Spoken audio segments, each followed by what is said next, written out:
feuds that transcend normal conflict and become an art form. And the master of this is Donald Trump. He knows the art of altercation like the back of his totally normal hand. Trump's faced many worthy opponents: Hillary Clinton, laws, even his own neck, where he has a prolapsed pelvic floor. This is the cycle we find ourselves in. First law of Trumpodynamics.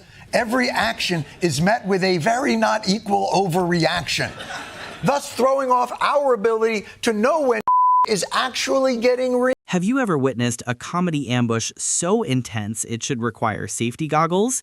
Because Desi Lydic and Jon Stewart just teamed up to roast Donald Trump so thoroughly that even the thermostat filed a complaint. From punchlines sharper than a tax attorney's pen to metaphors capable of denting a billionaire ego, the moment felt historic. Did Trump clap back, meld, or pretend he never heard it? Stick around because this breakdown is pure, uncontrollable entertainment from start to finish. But aside from that one slip-up, President Trump did a great job of letting the Prime Minister walk him from one side of the room to the other. It kind of makes me wonder if Donald Trump could have a real future as a show dog. Introducing one of the favorites of tonight's show, the old American beaver hound. What's gonna us up is his obsession with the concept of the leverage that he has. We have all the leverage if you know what you're doing. We do have leverage because we're the pot of gold. Using my leverage, and it's a tremendous leverage, and I used it before very well. You don't have the leverage! Chaos didn't simply stroll onto the set. No, it arrived driving a gold-plated golf cart with an ego bigger than a luxury condo and a spray tan bright enough to blind passing satellites. Desi Lydic stepped forward, wearing the kind of smile that says she already paid next month's rent with jokes she hadn't even delivered yet. Of course, it wouldn't be a Trump trip overseas without a visit to the U.S. troops who are stationed in every country in the world for reasons that are never quite clear. And after the Prime Minister made Trump feel so comfortable, he thought it was only fair for him to return the favor by bringing her along to make her feel uncomfortable. But the cherished alliance between the United States and Japan is one of the most remarkable relationships in the entire world. If you're enjoying this video, make sure to subscribe to the channel and hit the bell icon.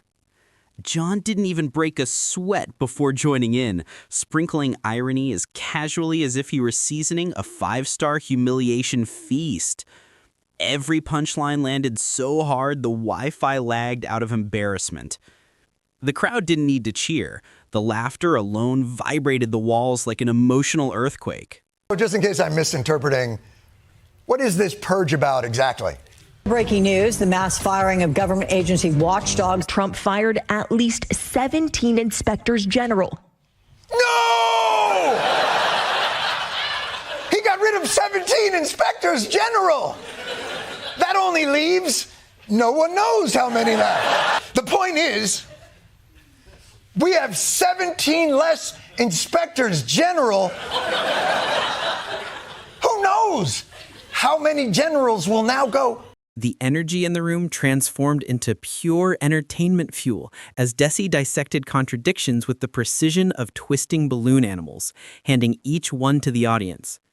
Joni added a perfect layer of seasoned cynicism, constructing comedic skyscrapers on top of flimsy foundations and then striking the match without blinking. It wasn't personal. It was performance art. After the gift giving, it was time for some ceremony. So the Prime Minister showed off her new friend Trump to a gathering of uniformed soldiers. We see here in this solemn moment of respect, two allies totally in sync. Wait. Mr. President, where are you going? Nope, that's the kitchen. Whoops, nope, over here. No, Mr. Trump, back over here. Once the smoke of laughter started settling, Desi switched gears into investigative comedy, flipping through Trump's public behavior like she was grading worksheets. Every exaggeration he's known for became a prop. Every dramatic claim transformed into glitter-coated material. Every boast morphed into a Broadway-level spectacle. She delivered the kind of breakdown that could make a marble statue reconsider its life choices. Her subtlety resembled a marching band performing inside a phone booth. Each comedic blow was crafted with surgical precision, as though she were building fine furniture out of raw nonsense. The sarcasm spilled so smoothly across her observations that even the cameras looked like they needed a cigarette afterward. Desi unpacked Trump's greatest hits: the bravado, the self-awarded praise, the allergic reaction to accountability, and reshaped them into a comedy slide presentation powered entirely by disbelief. She laid out the timeline of drama with such flair that even a soap opera would have tapped out. Irony reached peak velocity as the contradictions connected into a constellation of chaos big enough to earn its own horoscope.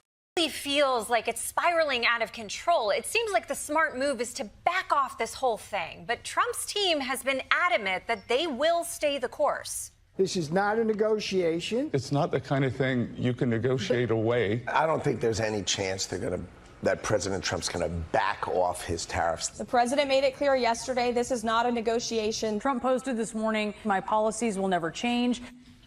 Well, that's it then. They're in it to win it. Full speed ahead, from the window to the wall. Jon followed with a legendary segment framing Trump's public persona as the world's most ambitious denial management project.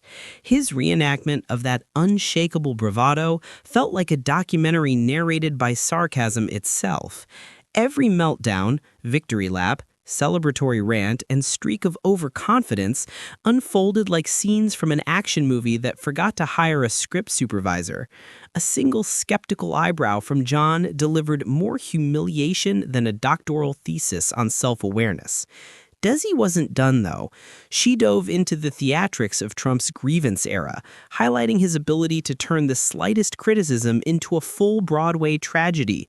Every minor disagreement became a conspiracy, every unfavorable poll an injustice, every interviewer an enemy of destiny. Jon imagined dramatic red carpet announcements celebrating achievements that existed only in enthusiasm and a fog of creative math. The contrast between confidence and credibility became so sharp it could slice a diamond, and Jon cut straight through it with precision. NPC Chuck Schumer laid it out. What Trump did violated the law. He can't just fire these people. Title V, Section 403 of the U.S. Code, federal law, an inspector general may be removed by the president. What? So what's the purge? What's the Why do I have an ad? By this point, the comedy wasn't merely roasting, it was historical preservation. The intensity felt like it should have counted as continuing education credits for political scientists. Desi volleyed satire back and forth so effortlessly that the air practically crackled between them. Each sarcastic observation towered higher than the last, until the entire segment resembled a skyscraper made of logic and derailed egos. Desi analyzed Trump's press responses like she was studying wildlife in the wilderness of defensiveness. Every response pattern became a comedic formula: deflect, deny, brag, repeat. She described his self-mythology as a comic book series where the protagonist battles villains built entirely from insecurities and imaginary grudges. Trump emerged as the busiest legend in his own mind, too accomplished to question, too important to doubt, and occasionally too confused to remember basic chronology. Trump's policy will never, ever change. This is CNN breaking news. The president announcing just minutes ago that he's now, quote, authorized a 90-day pause on some of his new tariffs. What? The trade war's over? But it's tariff day. I shaved my legs for this. Now I have to grow it all back. The audience wasn't laughing at Trump himself, but at the massive performance of confidence collapsing under its own weight. Jon followed with an imaginary award show celebrating Trump-themed categories like Most Dramatic Entrance and Most Unnecessary Exaggeration. He delivered each fake accolade with such exaggerated appreciation, it felt like he was hosting the Hollywood Ego Olympics. Somehow, he kept a straight face while summoning a level of disbelief that nearly bordered on spiritual. Desi pushed the momentum further with a montage-style monologue of Trump rally content, turning repeated slogans into theme park jingles and every grievance into a dramatic aria. Each buildup exploded into a payoff so massive the audience practically levitated. She didn't even need to exaggerate. The raw spectacle was already comedic gold. For some reason, we have given presidents the power of a king. And then we say, oh, by the way, with that power, you're not going to get all like kingly and shit on us, right? To put that in constitutional terms, if I could, don't hate the player, hate the founding fathers.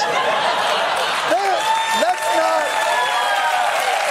Why do we even have it? Because I don't know if you've met Donald Trump. He pushes shit.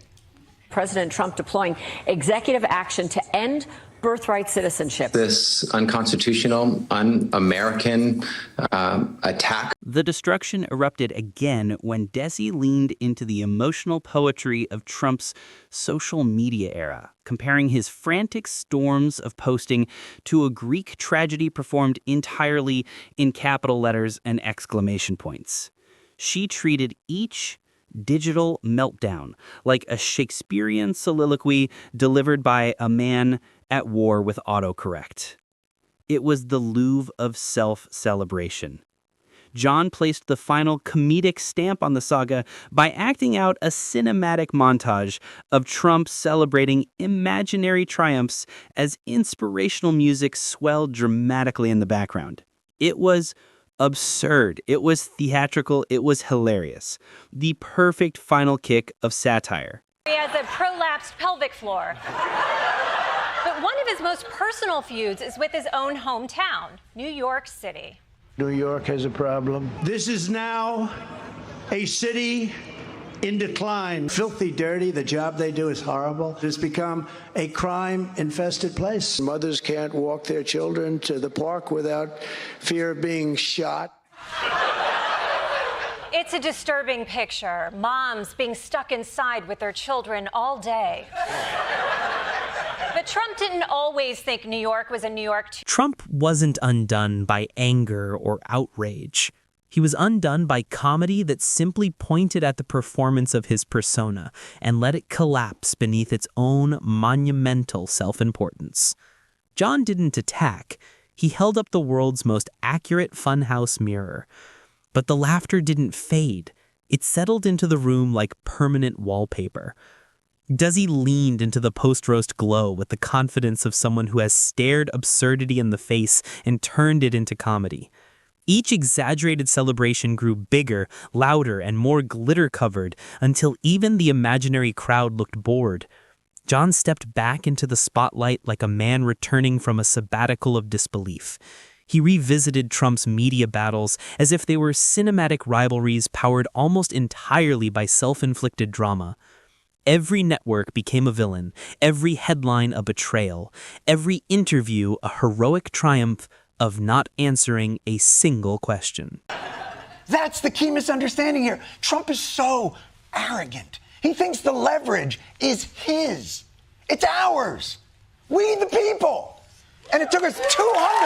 It's not your leverage. Why would you even think it is? It took the people 250 years of striving to live up to a constitutional republic and rule of law. Painstaking equity that you are squandering. That is the crux of American exceptionalism. You just want to make us great. That's a downgrade. Our brand is not strategic uncertainty. And you are not the keeper of our pot of gold. Desi countered with another spectacular escalation, dissecting Trump's relationship with facts, like a soap opera romance filled with tears, passion, and long periods of separation. She performed it like a tragic love story, where facts beg endlessly for acknowledgement while Trump passionately courts his imagination instead. The result was poetic chaos, the kind Shakespeare would look at and say, "All right, relax, that's enough drama." Jon followed with a segment dedicated to Trump's superpower, making promises so grand and vague that no earthly measurement scale could contain them.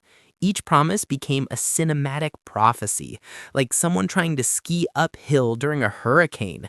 Jon slid in with perfect timing, revisiting Trump's rally charisma as though he were reviewing a long-running theater production whose plot never changes, but whose delivery grows more unhinged each night.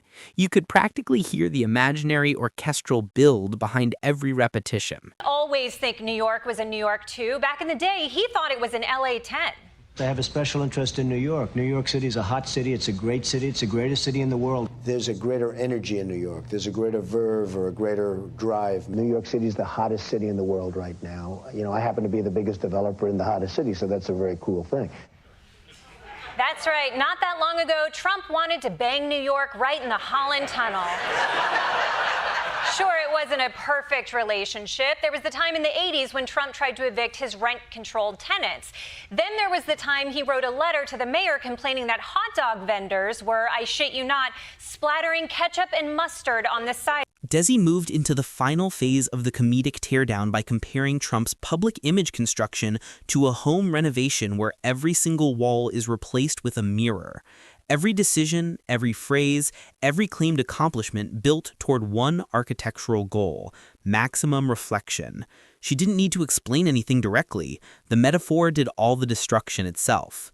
Jon closed the segment with a poetic summary of Trump's media saga, a man trying to outrun accountability using confidence as fuel, volume as navigation, and grievance as GPS. The absurdity hung in the air like confetti at the world's strangest parade. It wasn't anger, outrage, or hostility that sealed the performance. It was laughter, sharp, undeniable, illuminating, that revealed the myth's hollow center. Desi and Jon didn't need rage or argument. They simply peeled the glitter off the showmanship and let the audience see the machinery underneath. No dramatics, no threats, just comedy doing what comedy does best, turning illusions into punchlines and ego into entertainment. When the lights dimmed and the laughter finally settled, one thing remained unmistakable. The myth stayed loud, but the room now understood it had always been hollow.